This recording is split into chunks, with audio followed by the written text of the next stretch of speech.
Сакам да ве поздравам во име на Македонската асоциација за рударство и во свое лично име да ви посакам здравје, среќа и успех во многу одговорната работа која вие како медиуми ја обавувате во нашата држава.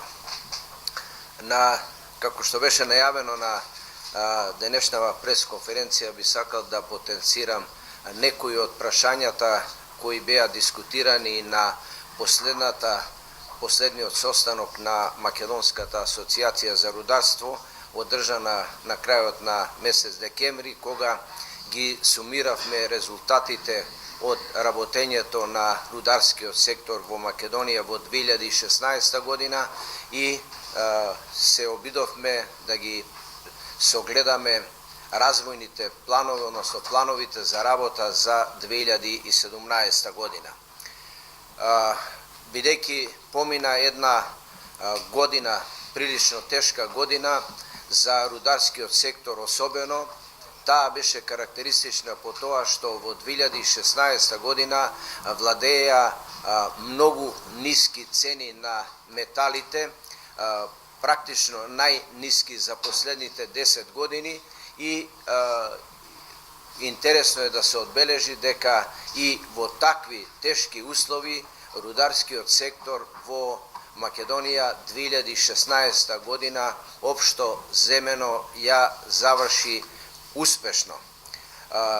Додуше се бележи значителен пад на производството во рударскиот сектор за околу 16,8%.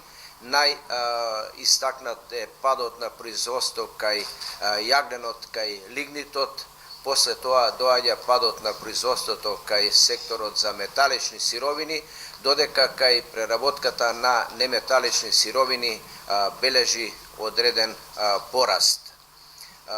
За лигнитите причината е јасна, значи помалку се извадени лигнити од она што било планирано и споредено со 2015 година, а кај рудниците за метали падот на производството главно се причина рудниците Злетово и Тораница, кои во 2016 година стоја.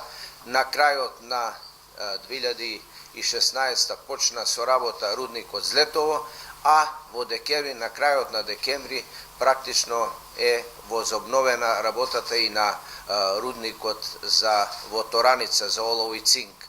Така да 2017 година во овој сектор за металични руди ја комплетираме со работа на практично сите постоечки рудници за метали.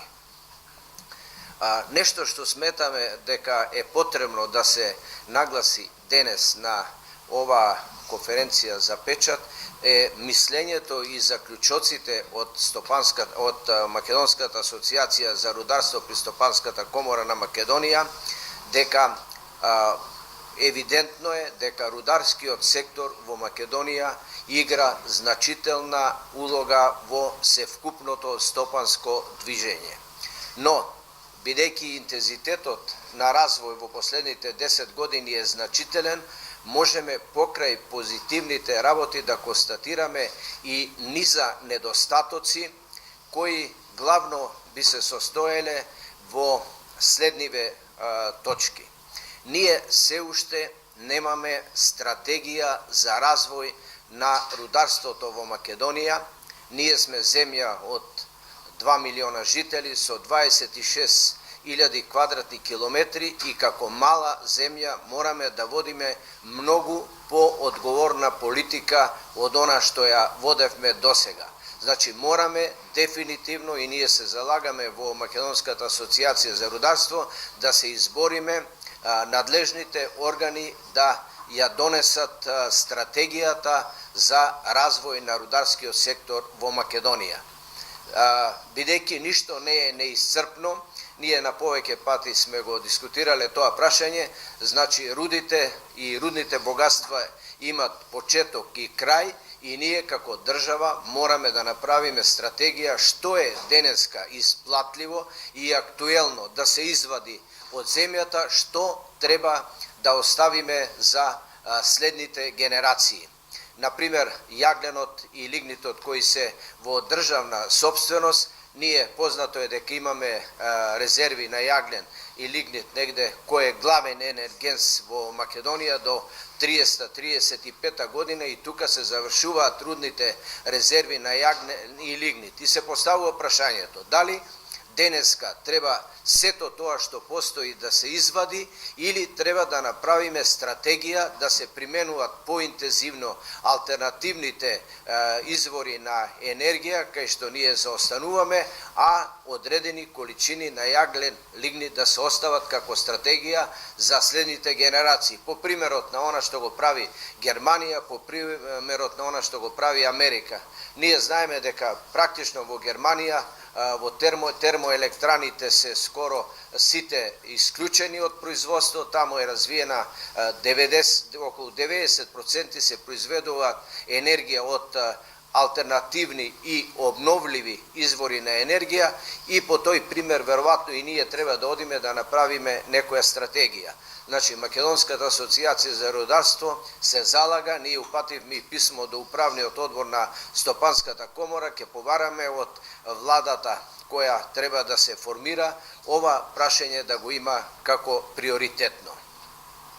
Следното прашање, мораме да воведеме ред во издавањето на концесии за експлоатација, особено на каменоломите. Ние сме сведоци дека практично ја изоравме. Македонија има, да кажеме, на потезот Скопје-Тетово, па Гостивар, Маврово, има на растојание од 2-3 километра издадени каменоломи. На тој начин ова рударско производство го уситнуваме, ги осиромаштуваме тие предпријатија, а многу негативно влијаат врз животната средина. Слабите предпријатија, рударски предпријатија и мали не може да инвестираат значително во животната средина, а кога би било едно поголем комплекс, поголемо предпријатие, може да се заложиме и да се воведат мерки кои се потребни за заштита на животната средина, која мораме да ја цениме и за која мораме да внимаваме. За 2017 година очекуваме дека рударскиот сектор ќе продолжи со успешната работа, со сите проблеми кои ги има во овој сектор, но ако се постават правилно прашањата и ако имаме правилно разбирање од владата, конкретно од Министерството за економија кое е задолжено за овој сектор, очекуваме дека и 2017 година ќе ја завршиме успешно.